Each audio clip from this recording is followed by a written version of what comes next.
It was only when I talked to Craig that I became extremely excited of what this adaptation might look like.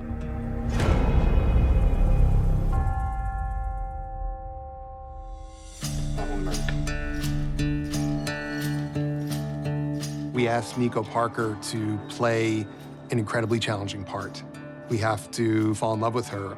And she also has to be a specific kind of person, very different than the person that Joel is going to meet later in the episode in the guise of little Ellie. It was important for us to present the audience with a Sarah that we felt we could follow for the rest of the series. She's almost the protagonist until disaster strikes. Something that Nico Parker and Pedro Pascal pulled off gorgeously. Nico Parker, my original daughter, my Sarah, she is the person that I live for. Without her, I don't have purpose. He's the best. I could not ask for a better on-screen dad.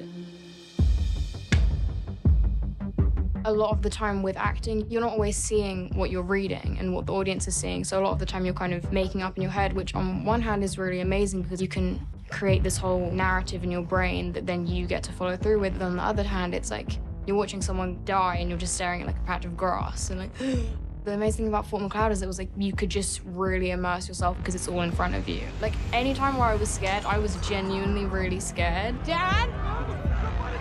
Oh, shit. And I just remember being like, oh my God. We are not sick! So this is how it begins. It begins with tragedy. Which is ultimately the event that shapes the character for the rest of the show, for the rest of his life. It is the point of identity for Joel.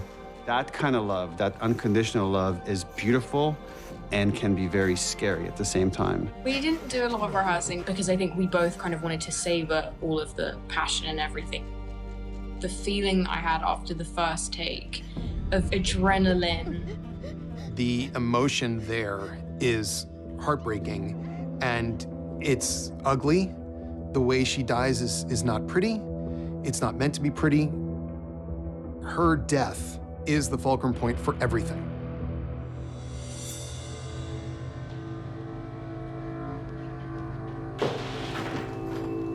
My name is Marlene. I'm the leader of the Fireflies in the Boston QZ. I first met Marlene almost exactly 10 years ago in 2012. It was to audition for the video game. As far as the HBO series, I don't remember when I first heard about it, but when I did, I was like, Mommy, want that. Did I think that they would actually cast me? No, I didn't. The hundreds of people that work on the game make you look like Marlene, make you look like the character and turn it into a masterpiece. It's another thing to step in front of the camera and embody her with my own instrument. And I had a couple of things on my side, which was I grew into her, I aged into her a little bit, and I guess my deep passion and love for her. As a writer, you're trying to construct a scenario where like a person is trying to avoid a fate worse than death. For Joel, it'd be losing a daughter again, and he probably would not survive that. So then how do we put him in a situation where now he has to be with this girl and he immediately tries to reject it? You're gonna do it. The hell we are. We don't have time for this.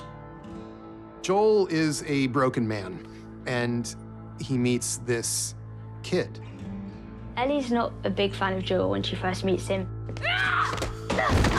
Their initial meeting doesn't really set them up to be the greatest of friends, but I think that's also because they're like similar personalities. They just clash, and they don't know how to relate to each other yet. Asshole. In the final moments of this episode, Joel forgets that the girl that is standing behind him is not his daughter. Primitive instinct takes over. He can't help but act. Something else took control of him in a similar way to how the cordyceps does, except for him, it's a version of love. The most remarkable thing about that moment is that when Ellie watches him beating a man to death, she is activated. Earlier in the episode, when Sarah sees him killing this old woman who's infected, who he has to kill, You killed her. she cries. Baby, I'm sorry. Ellie doesn't cry. Ellie likes it. She likes the idea of somebody defending her like that, and she likes the idea of that guy being punished. And this is where you begin to see the problem. but also the deliciousness of the pairing. These two were meant to be together, but look out.